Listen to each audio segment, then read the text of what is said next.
Olá, crianças, tudo bem? Olha, hoje nós vamos iniciar a primeira semana do estudo tutorado de Geografia. Nós vamos começar lendo esse texto aqui. Nessa primeira semana, a gente vai estar falando aí sobre espaço urbano, espaço rural. E agora a tia vai ler esse texto aqui, ó. Diferentes lugares, espaço urbano e rural. Dentre os diferentes lugares que formam o meio em que vivemos, hoje vamos falar do meio rural e do meio urbano. Meio rural é o espaço compreendido no campo.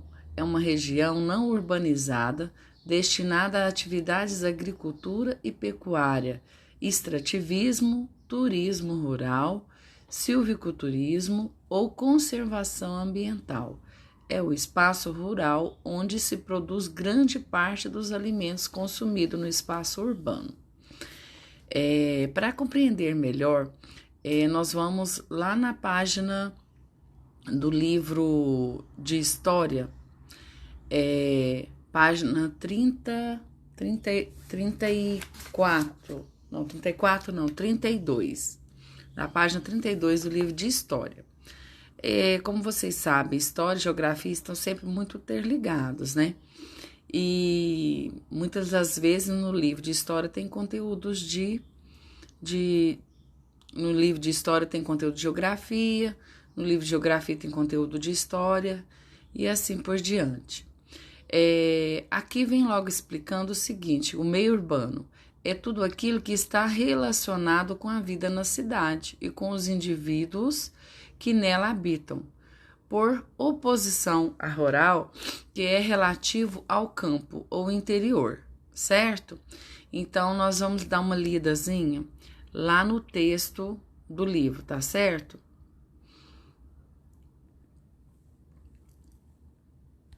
Aqui está, ó. As áreas de um município. Os municípios brasileiros geralmente têm área urbana e têm área rural. Vamos conhecer as características de cada uma dessas áreas? A área urbana.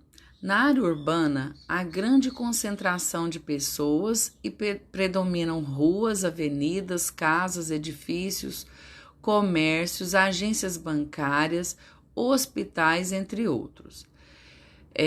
Na área rural, ou no campo, predominam sítios, fazendas em que se desenvolvem a agricultura e a criação de animais, além de haver locais em que é praticado o extrativismo. Olhando nas fotografias aqui, nessa primeira, que é da área urbana, dá para a gente ver grande concentração de moradias, né? Edifícios, supermercado, né? Então, com isso, há uma grande circulação de pessoas também e de carros, né? Como como vamos estudar em ciências, né? Sobre as poluições, é nos grandes centros urbanos que acontecem essas poluições. Por quê? Muito carro, muito movimento de carro, muito movimento de pessoas, né? Então, aumenta os barulhos e tudo mais. Logo abaixo vem a foto da área rural. Dá para se perceber que tem muito verde, né? Provavelmente o ar é mais puro, mais tranquilo. Tem poucas casas construídas, né? Geralmente elas são bem distantes umas das outras, as moradias. E tem grandes plantações. No meio rural que é produzido os alimentos que a gente consome na cidade, né? Então é isso, pessoal. Olha só, a grande diferença também na qualidade de vida, né? A área rural não é que ela seja mais fácil, porque eles levantam muito cedo, trabalham muito também, assim como na área urbana. Só que a qualidade de vida deles é melhor, né? Porque tem mais ar puro, não tem tanto barulho, né? O que a gente escuta mais quando a gente vai numa fazenda, num sítio? É barulho de passarinhos, né? Dos próprios animais mesmo. É bem mais tranquilo, certo? Então, agora nós vamos voltar lá no texto do PET. Aqui. Observe as imagens e responda. Dá para se observar bem as imagens, né, pessoal?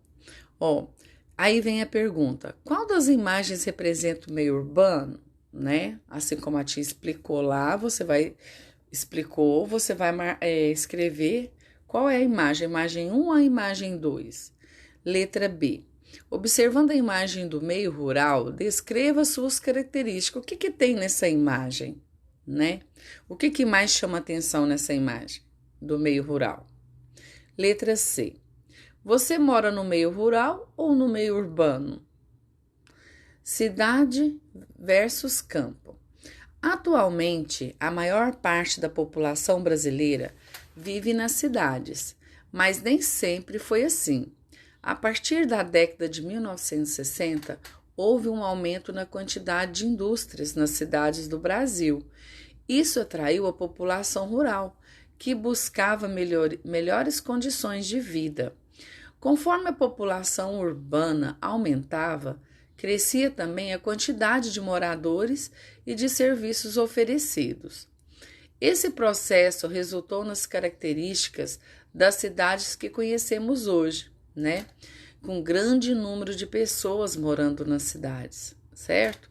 Porque todo mundo queria ir para a cidade para trabalhar nas indústrias, certo? Diversidade dos meios urbano e rural. Os espaços rurais e urbanos possuem características diversas. Por exemplo, há comunidades rurais ricas em pesca, agricultura, agropecuárias e outros, e comunidades urbanas ricas em indústrias e comércio diversificados. São as diversidades que marcam as tradições das comunidades, sejam elas urbanas ou rurais. Os elementos das paisagens resultam dos fenômenos naturais e das atividades humanas. Aqui a gente vai ver mais um pouco sobre paisagem, né? Vocês vão observar direitinho aí as imagens, leia o que está embaixo delas e você vai marcar se ela é uma paisagem urbana ou uma paisagem rural. Voltem no texto se for preciso, certo? Várias vezes e observe qual é a característica desse meio urbano do meio rural para você marcar corretamente, correto? Tem mais um texto aqui, ó. Leia o texto a seguir. Em cada cidade, estado, país, existem modos de vida diferentes. Você já ouviu falar do povo Korowai? São um povo do sudeste da Pápua, Indonésia. Eles têm um modo de vida bem diferente. Vivem nas alturas. Os Korowai constroem suas casas na altura das copas das árvores. O trabalho de construção é feito de forma coletiva pela família. Quanto mais alto for a casa, maior será o respeito conquistado pela família. Eles têm muita habilidade para subir até suas casas, que podem chegar até 10 metros de altura. Os recursos para a construção das casas são originados da floresta. Existem várias tradições cultivadas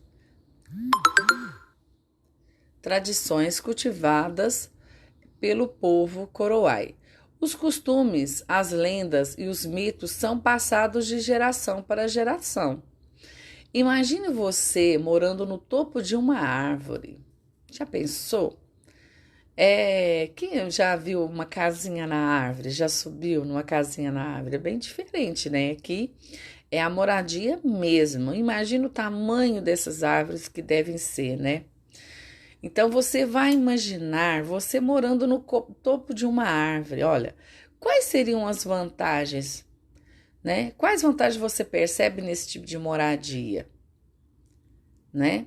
Você pode pedir ajuda a um adulto para te ajudar a pensar nisso aí. Qual a tradição marcante do povo Korowai e com quais recursos as casas são construídas? É isso aí, pessoal. Essas são as atividades que você terá que resolver de geografia da primeira semana, tá certo?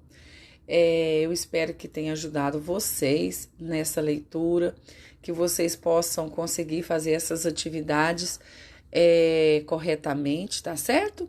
Mas se não conseguir fazer corretamente, não tem problema. Você vai colocar as suas respostas, como você consegue fazer, e no final da semana a gente passa a correção, combinado? Um beijo para todos vocês, tá bom?